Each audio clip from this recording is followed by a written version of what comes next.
That's two Xfinity races in a row where we have had Xfinity regulars outrun the Cup drivers. And I keep hearing all of this about, Cup drivers ruin Xfinity races. Xfinity drivers can't win the Xfinity races because Cup drivers are in the field. Christopher Bell's won the last two races. He beat Brad Keselowski in this race, and he beat Kyle Busch at Kentucky. Okay.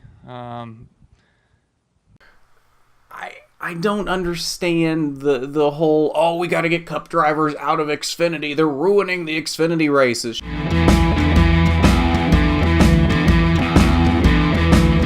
Hello and welcome into this week's edition of the NASCAR Xfinity Series Rewind Show right here on Racing News Now. As always, I'm your host, Garth Allen. Thank you once again for joining me today. If this is your first time catching a Racing News Now video, consider going down below and hitting that subscribe button and ringing the bell so you don't miss a thing going forward from Racing News Now. This is a channel where we discuss lots of motorsports, but namely NASCAR, ARCA, IndyCar, and Formula One. On today's edition of the Xfinity Rewind Show, we're looking back at today's 29th annual Lakes Region 200 from the 1 mile New Hampshire Motor Speedway, Loudon, New Hampshire, 200 laps around this paperclip of a track. Basically, Martinsville, but double the length. At least that's how it looks. Drives somewhat similar. Drives more like a short track than anything, even though it is just a skosh over a mile. 1.058 is the official distance around New Hampshire.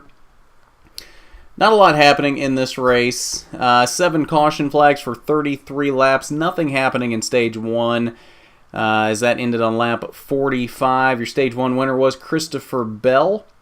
Stage 2 is where we had most of the incidents on the day. Lap 72, caution for debris on the backstretch.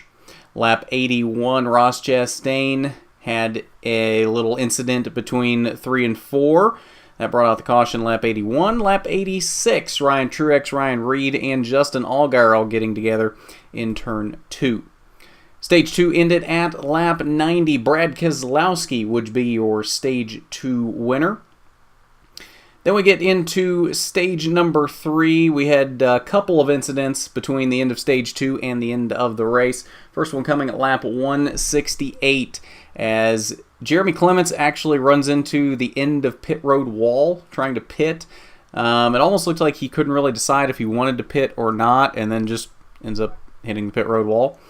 And then lap 179, the 40 of Chad Fincham and the 0 of Garrett Smithley getting together in turn number 2.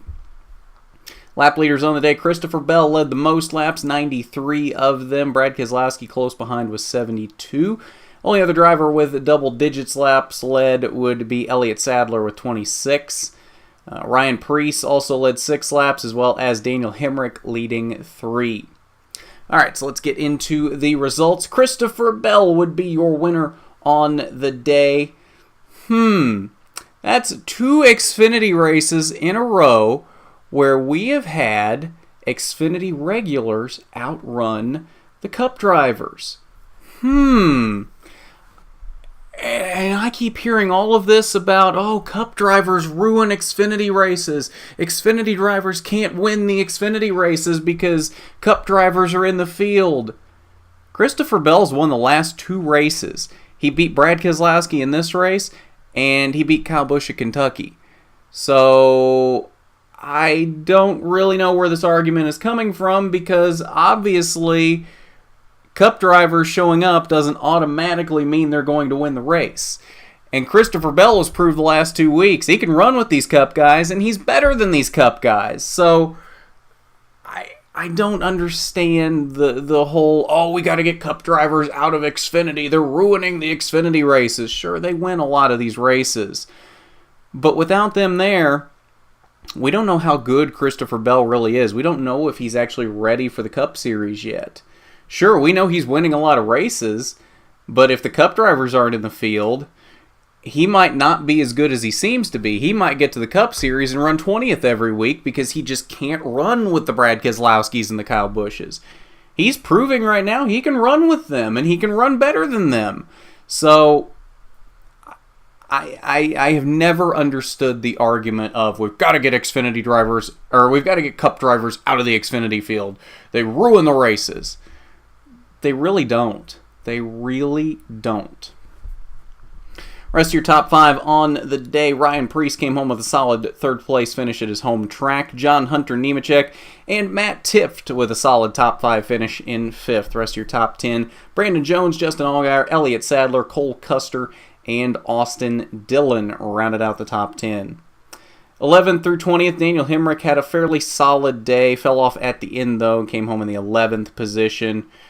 We see Ryan Reed and Ryan Truex here, 12th and 13th. We mentioned they got into that incident there close to the end of stage number 2. Could only muster 12th and 13th places for them. Kaz Gralla returns this week and finishes with a solid 14th place finish. Michael Annett in that 5 car for Junior Motorsports down here in 16th. Austin Cindric had some troubles on the last lap. Totally destroyed the car coming off of turn number 4, 17th. On the day for Austin Cindric. Johnny Sauter was in the 23 this week for GMS and came home 1 lap down in 19th. 21st through 30th, Tyler Reddick had problems near the end of the race, ends up 4 laps down in the 25th position. Ross Chastain, we mentioned his issues there in stage number 2, 26th on the day for Ross Chastain.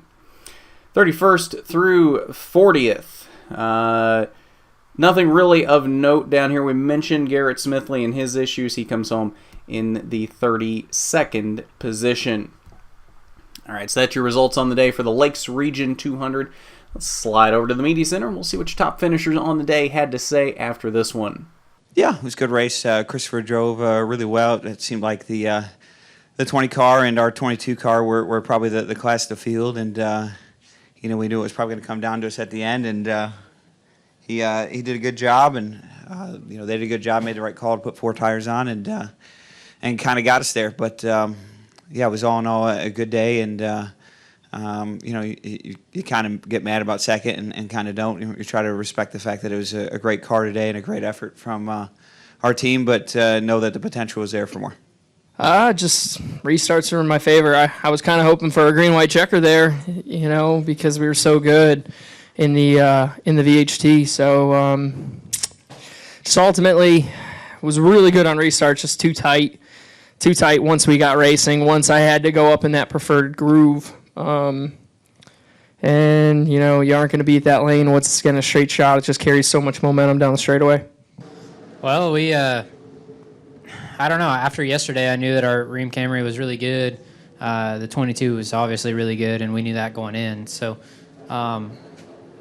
knew it was going to be hard. And then at the very first stage of the race, I was able to get out there and just kind of roll around there and didn't feel like I was using my stuff up too bad. And at the end of the run, he started calling lap times, and the 22 was quite a bit better than me, and I couldn't really go any harder. So at that point, I knew we were going to have to make big strides, and luckily Jason was able to put 4 tires on it, and that's why we won the race. All right, now let's take a look at the playoff grid before wrapping up here tonight.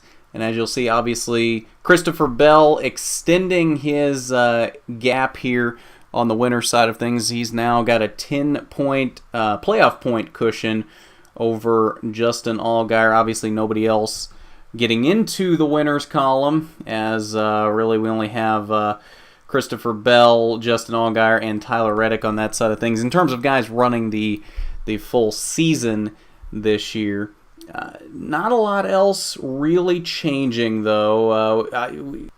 Michael Annett now has kind of closed the gap to the 12th position now. 30 points is the gap between Michael Annett and Ross Chastain. Then it's only another 6 points back to Ryan Sieg. So we have not got a 100% solidified playoff grid on the Xfinity side yet. Ross Chastain is definitely not locked in at this point.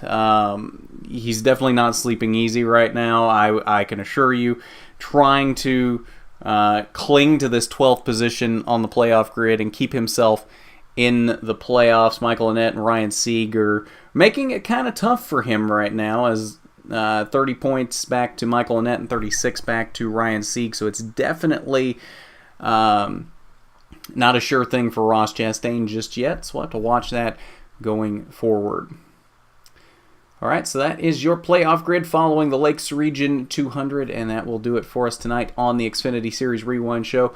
We have an ARCA Rewind Show coming up, hopefully tomorrow, as their race in Berlin is probably going on as this gets uploaded, 9 p.m. Eastern start time. So that won't get recorded until tomorrow at the very best. It just depends when we get our winner interview lined up for. It may not be out until Monday. I'm going to try to hopefully get it out tomorrow, but it may not be till Monday.